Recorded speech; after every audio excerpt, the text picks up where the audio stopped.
Sigurado naman po ay lahat tayo ay umiibig na. Sigurado po ba na kaming lahat ay umiibig na? Umiibig na sa aming Panginoon Diyos. Amen.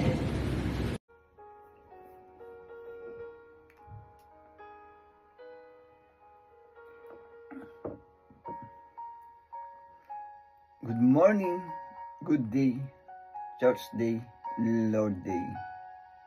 I am Brother Cesar Capistrano. Muli na naman pong magsishare sa inyo ng Word of God.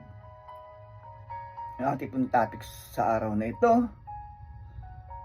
ang isang taong masama na naging mabuti at ang isang taong mabuti na naging masama. Ano ito sa Biblia? Atin pong aalamin yan. Meron po tayo isang talata sa araw na ito. Bago ko po basahin ang talata, tayo po'y manalangin muna. Diyos amang nasa langit, makapangyarihan sa lahat, sambahin ang ngalan mo.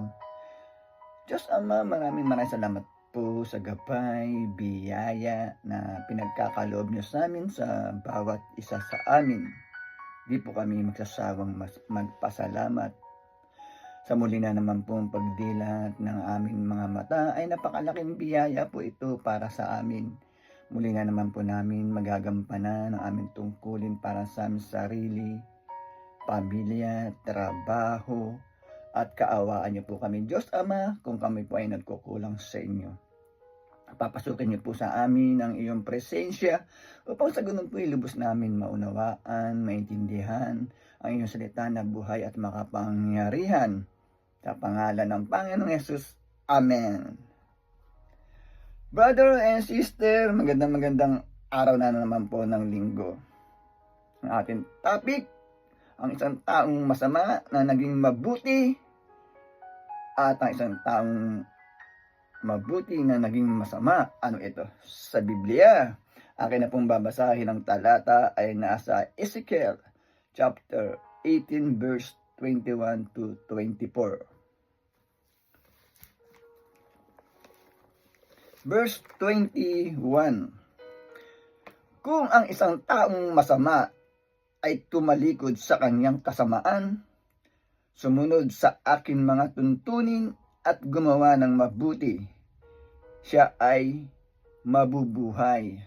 22. Kakalimutan na ang lahat ng nagawa niyang kasalanan at mabubuhay siya dahil sa kabutihang ginawa niya sa bandang huli.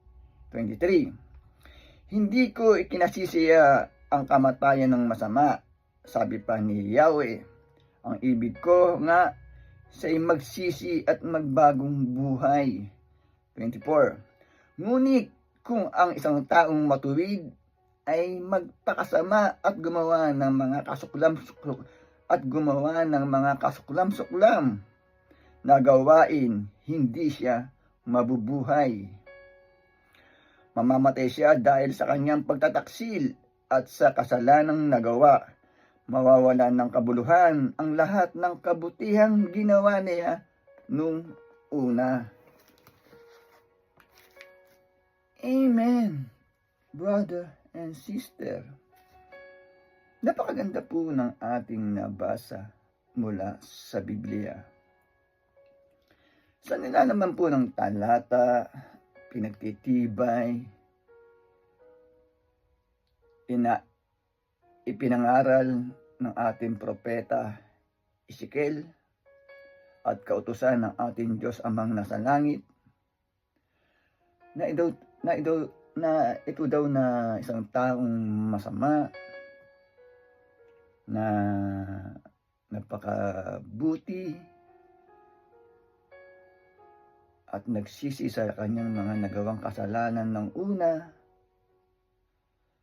Ang pangako ng Diyos amang nasa langit, ito daw ay muling mabubuhay. Napakaganda po ng ating nabasa mula sa Biblia. Ito po ay inihalin tulad sa ating Panginoong Hesukristo na namatay na muling binuhay ng ating Diyos Amang nasa langit. Ito raw itong mga taong masasama, pag tumalikod sa kanilang mga kasalanan at nagsisi at gumawa ng kabutihan sa kapwa, pinagtitibay po sa nabasa natin sa talata na muling bubuhayin ng ating Diyos Amang nasa langit. Napakaganda po ng ating nabasa mula sa Biblia. Ngunit ito daw pong mga taong mabuti o mabait at nakakilala na sa Diyos Amang nasa langit, pag ito raw po ay gumawa ng mga kasuklam-suklam na kasalanan, gumawa ng mga hindi kabutihan sa kapwa, brother and sister, ito daw po ay mamamatay.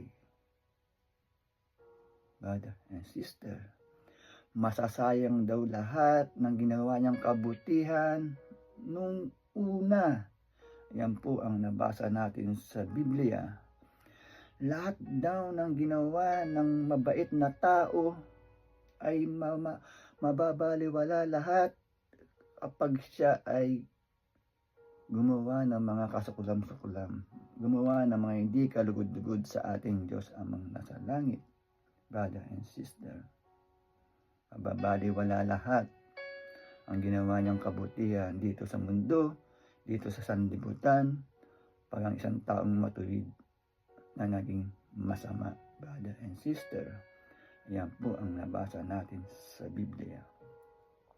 Kaya po tayong mga nakakilala na sa ating Diyos Amang nasa langit, nakakilala sa mga aral ng ating Panginoon Jesucristo, ay tayo po'y mag-iingat.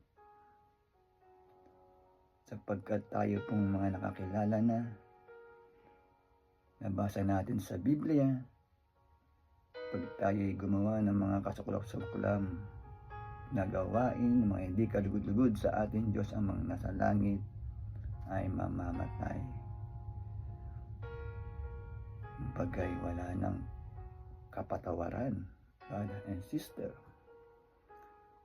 Kaya tayo po'y mag-iingat sapagkat ang salita ng Diyos po, ang salita ng ating Diyos Amang nasa langit ay mangyayari. Doon naman sa mga masasama na itinakwil na ang kanilang kaugaliang kasukulam-sukulam, itinakwil na nila, sinorender na nila ang kanilang kaugalian na masama sa ating Diyos Amang nasa langit.